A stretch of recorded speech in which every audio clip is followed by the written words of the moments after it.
विवेचना में आज किस तरह तूफानों और बगावत का सामना करते हुए वास्को ड गामा ने रखा था भारत में कदम।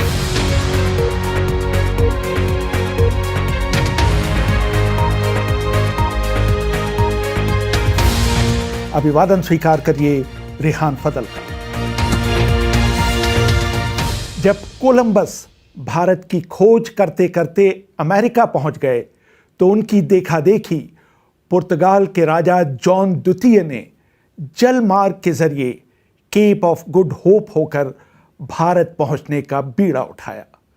राजा ने इस काम के लिए 3 बड़े जहाज बनाने का आदेश दिया, लेकिन तभी वो बीमार पड़ गए और इससे पहले कि भारत की ढूंढने की उनकी ख्वाहिश पूरी हो पाती, उन्होंने दम तोड़ दिया। लेकिन उनके वारिस इमैनुअल में भी भारत तक पहुंचने का जज्बा उतना ही मजबूत था।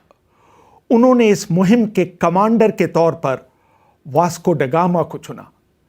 गामा ने अपने साथ जाने वाले 2 जहाज़ों के कमांडर के तौर पर अपने भाई पाउलो और दोस्त निकोलस कोएले को चुना।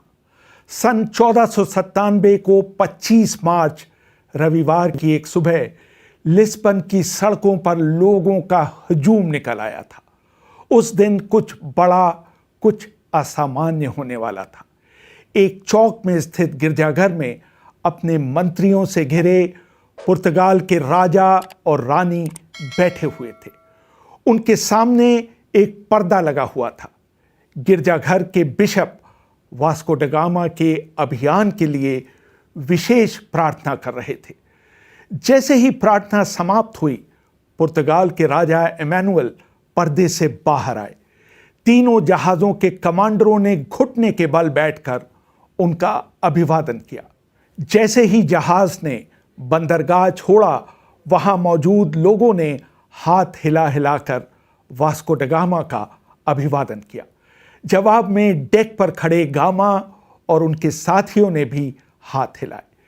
क्योंकि पहले दिन हवा खिलाफ चल रही थी, इसलिए वास्को ड गामा के जहाज लिस्बन से कुछ दूर बेलेम तक ही पहुंच पाए। तीसरे दिन हवा ने अपना रुख बदला और गामा का बेड़ा तेजी से अपने अभियान पर चल पड़ा। जॉर्ज एम टोले अपनी किताब the voyages and adventures of Vasco da Gama में लिखते हैं, तीनों जहाज साथ साथ चल रहे थे। वो इतने करीब होते थे कि उनके कमांडर डेक पर खड़े होकर एक दूसरे से बात कर सकते थे। जैसे ही उन्होंने कनारी द्वीप को पार किया, एक बहुत बड़े तूफान से उनका सामना हुआ। जब लहरें शांत हुईं तो वास्को ड गामा के पोत सैन राफेल का कहीं नामो निशान नहीं था। लेकिन पाउलो और कोएलो ने केप वर्डे द्वीप की तरफ आगे बढ़ना जारी रखा। जब वो लोग केप वर्डे पहुंचे तो वहां वास्को ड गामा के पोत को खड़े देख उनकी जान में जान आई। उन्होंने बिगुल बजाकर और तोप के गोले छोड़कर इस मिलन का स्वागत किया। जब गामा आगे बढ़े तो एक दिन अचानक एक और बड़ा समुद्री तूफान आया। तूफान इतना बड़ा था कि पोत के डेक पर पानी भर गया। इतनी तेज हवा चल रही थी कि उड़ जाने के डर से गामा के नाविकों ने अपने आप को मस्तूलों से रस्सी से बांध लिया। जहाज इतनी आवाज कर रहे थे कि लग रहा था कि किसी भी क्षण उनके टुकड़े टुकड़े हो सकते हैं। नाविक इतना घबरा गए कि उन्होंने वास्को ड गामा से वापस पुर्तगाल लौट चलने की अपील की, लेकिन गामा ने उनकी बात मानने से इनकार कर दिया। उनका कहना था, हम या तो भारत जाएंगे या यहीं मरेंगे। संजय सुब्रमण्यम अपनी किताब the career and legend of Vasco da Gama में लिखते हैं, जब तूफान थोड़ा थमा तो तीनों जहाज साथ साथ चलने लगे। सैन राफेल के नाविक सैन गैब्रियल और सैन मिगुएल के अपने साथियों को भड़काने लगे कि वो अपने कमांडरों का आदेश न माने।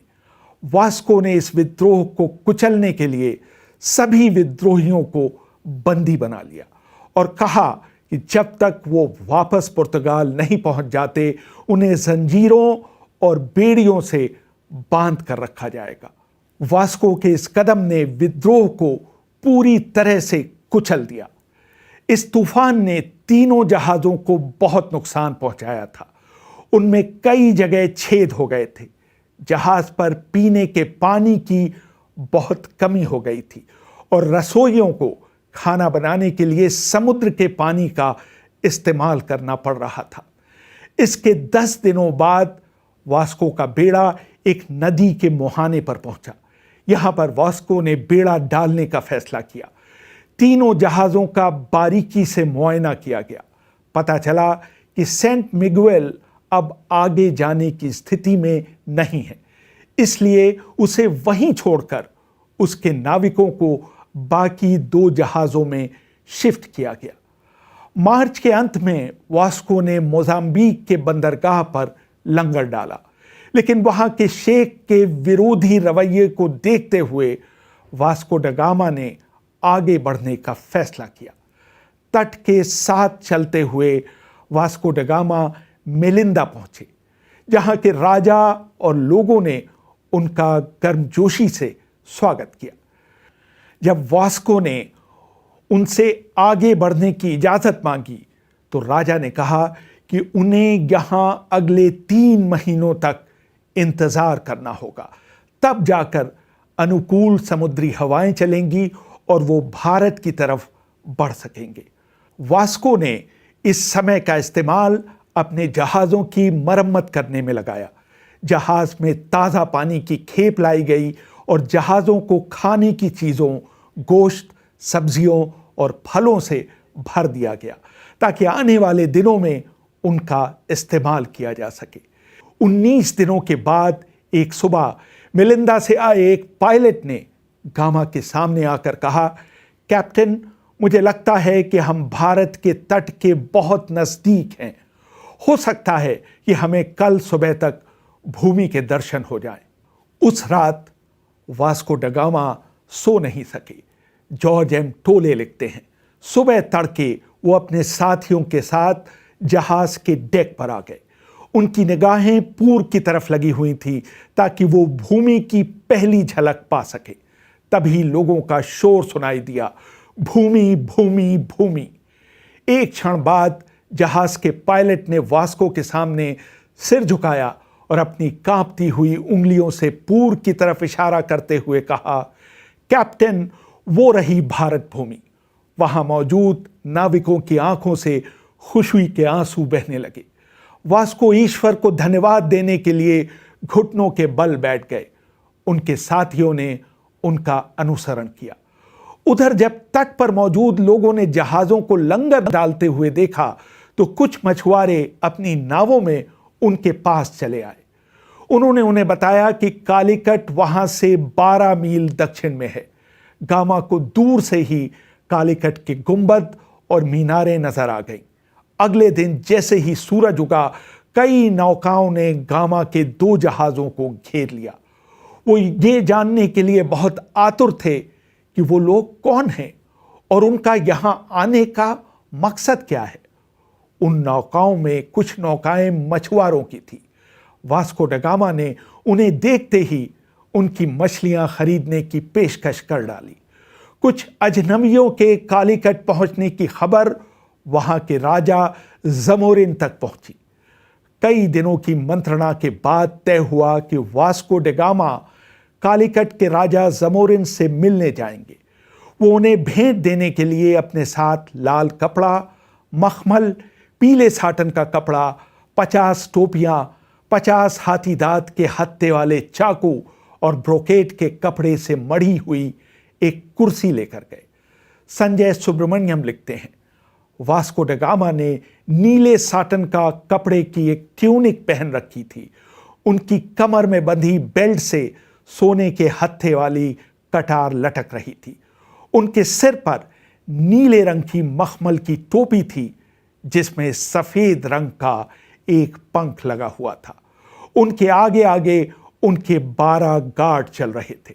जब वास्को ड गामा जमोरिन के सामने पहुंचे तो उन्होंने उनके सामने 3 बार अपना सिर झुकाया।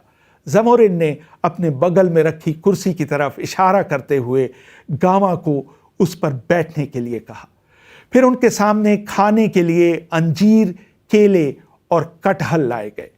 फल खाने के बाद पुर्तगाली लोगों को प्यास लगी। जॉर्ज एम टोले लिखते हैं, उनसे कहा गया कि वो लोटे को अपने होंठ से लगाए बिना पानी पिएं। उनके हाथों में चुल्लू में पानी डाला गया जिसे उन्होंने पिया। जब पुर्तगाली ऐसा कर रहे थे तो कुछ के गले में पानी फंस गया और उन्होंने उसे अपने कपड़ों पर गिरा लिया। ये दृश्य देखते ही ज़मोरिन अपनी हंसी नहीं रोक पाए। वास्को ने दुभाषिए के जरिए ज़मोरिन से अनुरोध किया कि वो उस कुर्सी पर बैठें जो वो उनके लिए लाए थे। वास्को ने ज़मोरिन को संबोधित करते हुए कहा, आप महान हैं और यहाँ के सबसे शक्तिशाली राजाओं में से एक हैं। सब आपके कदमों के नीचे हैं।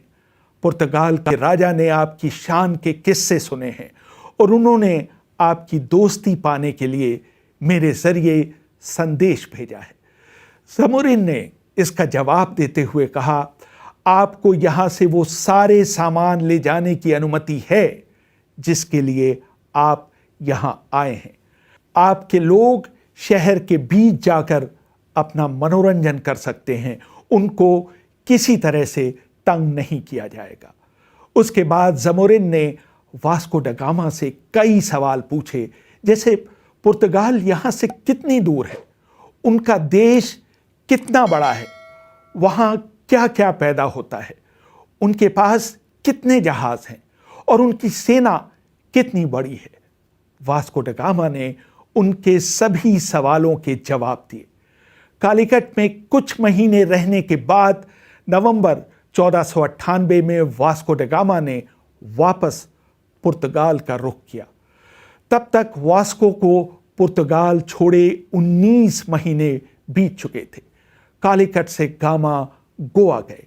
यहाँ पर रात में वास्को ड गामा के जहाज़ों पर हमला करने की कोशिश की गई, लेकिन वास्को के साथियों ने उस कोशिश को नाकाम कर दिया। पुर्तगाल की वापसी के रास्ते में वास्को ड गामा एक बार फिर मेलिंदा में रुके, जहाँ के राजा ने एक बार फिर उनका गर्मजोशी से स्वागत किया। वहाँ 12 दिन रुकने के बाद गामा आगे पुर्तगाल की तरफ बढ़े। जब उनका जहाज केप वर्डे पहुंचा, गामा के भाई पाओलो बीमार पड़ गए। अगले दिन वहीं उनकी मौत हो गई। उनके दुखी भाई गामा ने वहीं उनका अंतिम संस्कार किया। गामा के पुर्तगाल पहुंचने से पहले ही उनके सफल अभियान की खबर वहां पहुंच चुकी थी। जब वास्को ड गामा लिस्बन पहुंचे तो पूरा शहर उनके सम्मान में वहां खड़ा था। जैसे ही उनका जहाज नजदीक आया, बंदरगाह से तोप का गोला दागकर उनका स्वागत किया गया। जब वास्को पोत से उतरे तो लोगों ने नोट किया कि उनकी दाढ़ी बहुत बढ़ गई है। जब वो राजमहल पहुंचे तो राजा इमैनुअल ने कुर्सी से खड़े होकर उनका स्वागत किया। गामा ने घुटनों के बल बैठकर राजा के हाथ चूमे, लेकिन इमैनुअल ने उन्हें उठाकर अपने गले लगा लिया। वास्को ड गामा की यात्रा 25 मार्च 1497 से 28 सितंबर 1499 यानी करीब 2.5 साल तक चली। जब उन्होंने अपनी यात्रा शुरू की थी तो उनके दल में 100 सदस्य थे, लेकिन जब वो वापस लौटे तो उनके साथ सिर्फ 1/3 लोग बचे थे। जब उनकी यात्रा शुरू हुई थी तो उनका पोत बिल्कुल नया था, लेकिन जब वो लौटा तो बहुत पुराना पड़ चुका था और इस तरह की यात्रा के लिए अनुपयुक्त हो चुका था। वास्को ड गामा के दल के सदस्यों को इनाम में काफी धन दिया गया और उन्हें अपनी पत्नियों के लिए 5 किलो मसाले ले जाने दिए गए। मारे गए नाविकों के परिवार वालों को उनका पूरा वेतन और भारत से लाए गए सामान का हिस्सा मिला। वास्को ड गामा को राजा इमैनुअल ने डॉन की उपाधि दी और उनको हर साल करीब $1000 की पेंशन स्वीकृत की गई। धीरे धीरे उनकी प्रसिद्धि पूरे यूरोप में फैल गई। उनको कोलंबस का समकक्ष माने जाने लगा और वो अपने देश के गौरव और आदर्श बन गए। सन 1502 में वो एक बार फिर कालीकट गए। सन 1524 में उन्हें वायसराय के ओहदे के साथ कालीकट भेजा गया। इसी साल कोचीन में उनका निधन हुआ। 14 वर्ष बाद उनके पार्थिव शरीर को उनके देश ले जाया गया, जहां पूरे राजकीय सम्मान के साथ उन्हें वहां दफनाया गया। रेहान फजल, BBC दिल्ली।